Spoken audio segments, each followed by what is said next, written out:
Greetings to all. This is the introductory session on human ecology. Um, I'll be taking you through essentially the biological dimension of human ecology.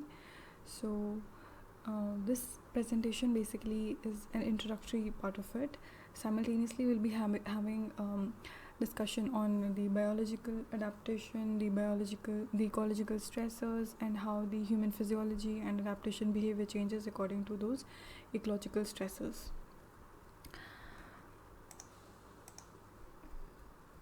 So, for this introduction, we'll be talking about the concept of ecology, the concept of culture ecology, human ecology, and there are a few associated terms that needs to be technically clarified. Apart from that, how the domain of ecological anthropology is conceptualized and how it is applied in the real application field. So basically, the concept of ecology was propounded by Ernest Haeckel in 1866. He was a German zoologist. He coined this term ecology, and essentially he tried to describe then the economies of the living forms, right? So it is understood as a branch of biology that deals with the interrelationships amongst organisms and between the organisms and also with respect to their environment. In 1975, Morin defined the concept of ecology as the interaction between the living and the non-living components of the environment. So to say, a holistic understanding of the environment or the ecosystem that we are living within. Now, as I refer to the term ecosystem, so it is important to clarify the difference between ecology and ecosystem. Ecosystem basically is a concept which was proposed and defined by A.G. Tansley in 1935. He defined it as a system which resulted from the interaction of all the living and the non-living factors of the ecosystem.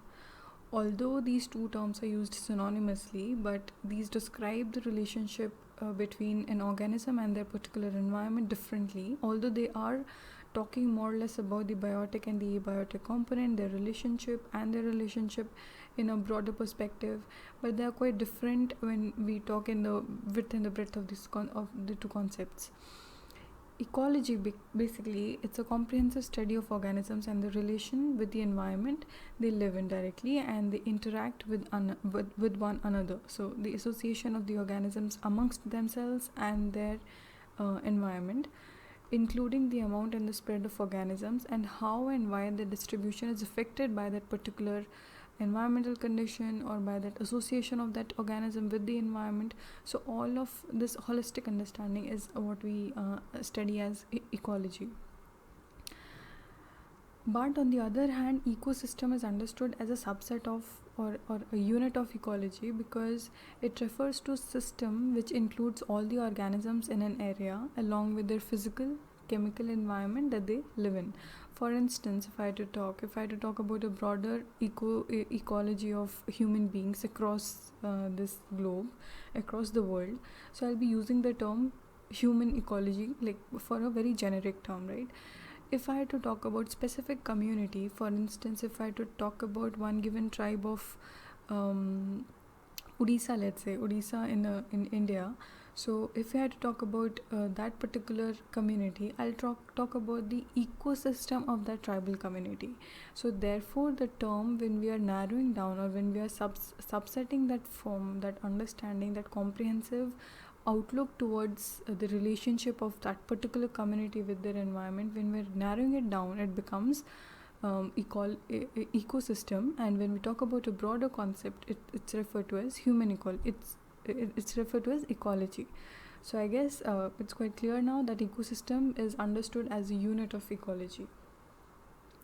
In a simpler term, if I had to say, then ecology is studied as as a comprehension of all the ecosystems in a vast area, while ecosystem focuses on a particular environment and the ecosystems in a very narrowed down approach. Now, culture ecology is one of the dimension that we study in human ecology. So we study the two aspects, as we know, biocultural part of human adaptation, human survival are very much crucial to understand both the phases, the biological as well as the cultural part. So cultural ecology forms one of the dimension, Now, this theory of culture ecology basically considers how the environmental forces influences the humans and how the human-related activities affect the biosphere and the earth in a broader context.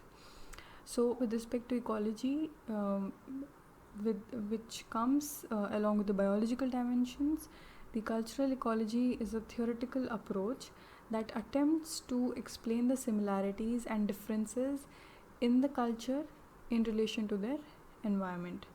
For instance, it emphasizes on material culture, technology, or say basic survival tactics, different forms of subsistence activities, etc.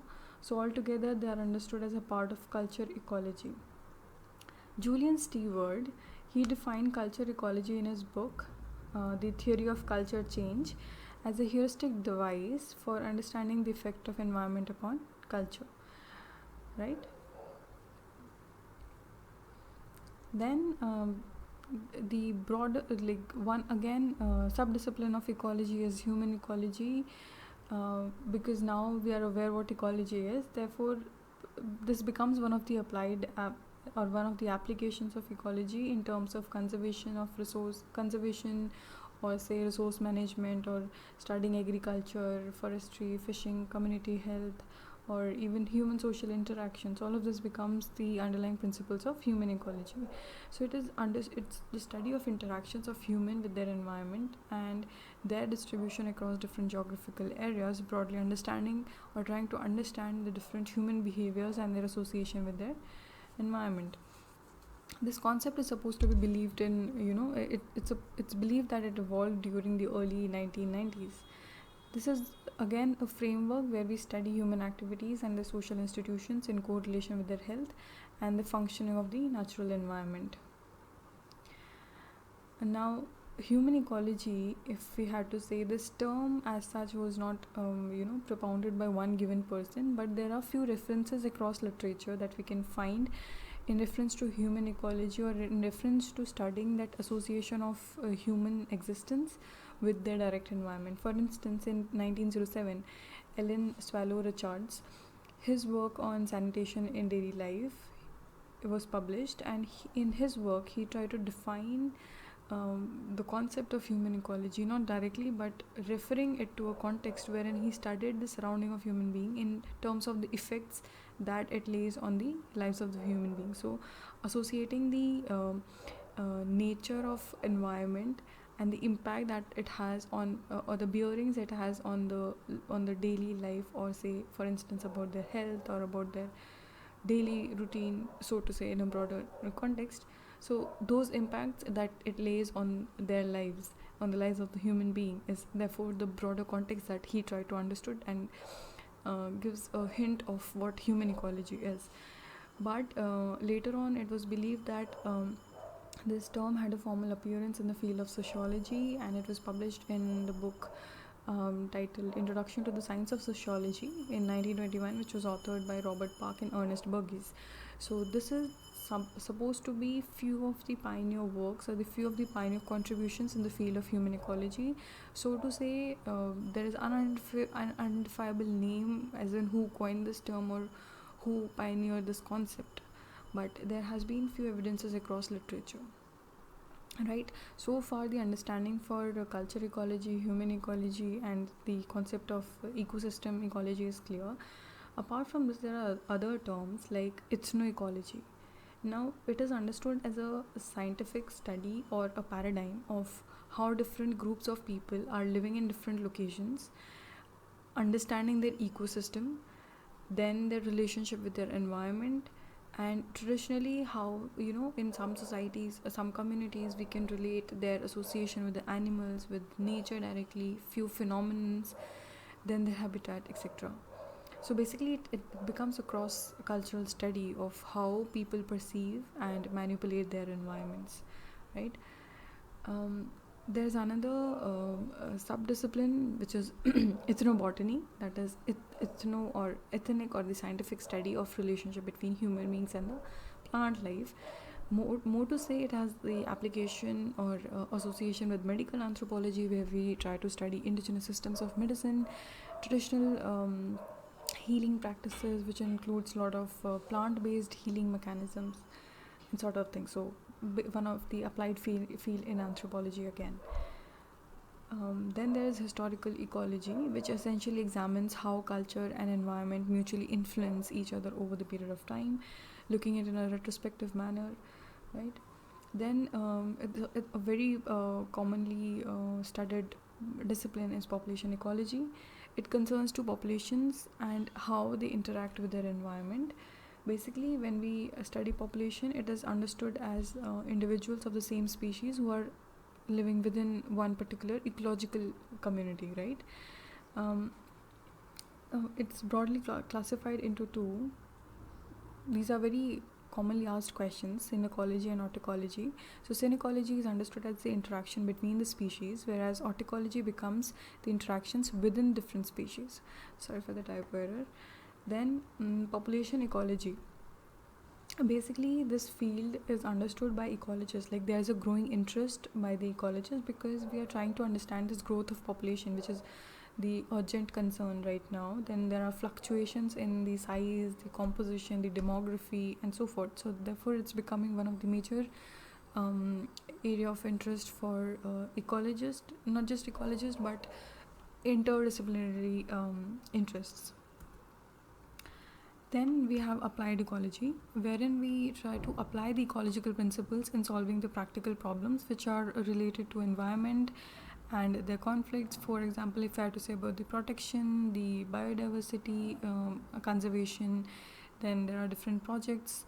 The current EIA initiative, the Environment Impact Assessment Act of 2020, which again is very crucial to be understood from the ecological point of view. The assessment of human activities, how impactful or how disastrous it could be on the direct environment. So also understanding climate change issues. So in a broader context, it's again a more growing area of interest for ecologists, anthropologists, environmentalists, etc. Then we have behavioral ecology, which is understood as the evolutionary development of animal behavior, or laying importance on their behavior and the role of their evolutionary course of adaptation and how things evolved, how even when we talk in terms of human ecology, how the behavior of human adaptation in the course of evolution happened with respect to different environmental conditions. So this becomes again a major area of concern, especially if we talk in terms of paleoanthropology, prehistory, so to say. Yeah. Then what exactly is ecological anthropology? Now, when we have to try to associate ecology as a separate discipline and anthropology as a separate discipline, anthropology is studying everything under the sun associating with the human beings. So ecological anthropology is one of the discipline wherein which becomes a subfield of anthropology, wherein we study the interaction of biotic and the abiotic components of the environment in context of human beings, right? Therefore, it's understood as a complex relationship between the people and their environment. Anthropologists have used this concept of ecology to study history or culture of human groups and societies in order to examine a behavior or understand the survival measures or different adaptation skills. Moreover, humans have their ongoing contact with their habitat and they're constantly impacting upon their direct environment. Environment does not really means just the air, but also your land, land conditions, climate definitely, but also impacting on different species with which we are coexisting, the plant species, the animal species, all of them are degrading day by day. So this becomes one of the major challenge. But over the time now, when we are being concerned about the climate change, there is also a reciprocity in the behavior. So when humans are impacting on the environment is taking its course over the human lives. So recent events of cyclones, different flood areas being flooded, droughts, wildfires, bushfires, things like that, all are the bearings of environmental impacts over the human lives, plus also over the lives who were not directly impacting on the environment, like for instance the wildlife, right? So their life again is being impacted. Now, to understand these range of interactions, this field of ecological anthropology is therefore very much important, and important in not just understanding these perspectives but also contextualizing with respect to the human related activities. Yeah. Now, few pioneer works that we could talk really in terms of ecological anthropology is about the contribution by Charles Darwin in his work on the origin of species, where he presented synthetic theory of evolution. He stated that even in the limited resources being available, the number of individuals or the population is constantly growing, so that becomes an area of concern, and therefore a competition is being created for their existence, for individuals to survive. Therefore, this concept of survival of the fittest even today exists. Other pioneer works is in association with Malthus' theory of population growth, where he said, based on the availability of food which is growing linearly, the population growth was observed exponentially.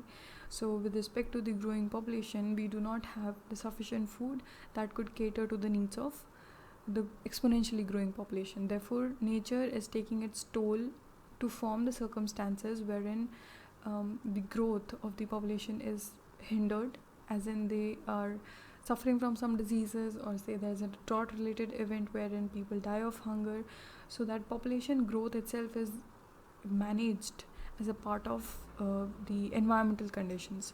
So that is one another understanding of the works of ecological anthropology. Apart from these, there are different theoretical constructs around ecological anthropology. For instance, environmental determinism, environmental possibilism, historical particularism, there is cultural materialism. The pioneers that have written about these works are Julian Stewart, Marvin Harris, Leslie White, Rappaport, etc. We would be having videos about these topics as well if I get time, but for now this is the broader understanding that we have, that we could refer to. So to say, in a concluding line, ecological anthropology contributes to a scientific perspective, and it also extends the models of sustainability which are not just associated with the environmental conditions but also for the welfare of humankind, because in ecological anthropology the context has to be from the keeping the human beings at the core and relating the environment, the direct environment or the indirect environment associated with the human beings into the perspective. So therefore, those understanding, those perspectives, those models of sustainability is how we try to lay down the construct of ecological anthropology. Now, for your opinion based work, for your activity, the topic that I've given was on your perspective as an ecological anthropologist, wherein we are living in a pandemic scenario. How do you really perceive this pandemic? And at the level of policy making, if at all you are being employed as an ecological anthropologist, and because it has been 6-7 months living in the pandemic scenario, so how do you really perceive, or how do you really frame certain recommendations that could be a guiding stone for, or a guiding framework for further pandemic related scenario, because this is something related to your population, to the human population, something that is associated with the environmental conditions, positively, negatively. How do you really perceive it? So that becomes your opinion based activity. So any questions are welcome. You can post them in the comments or you can ask directly. Thank you.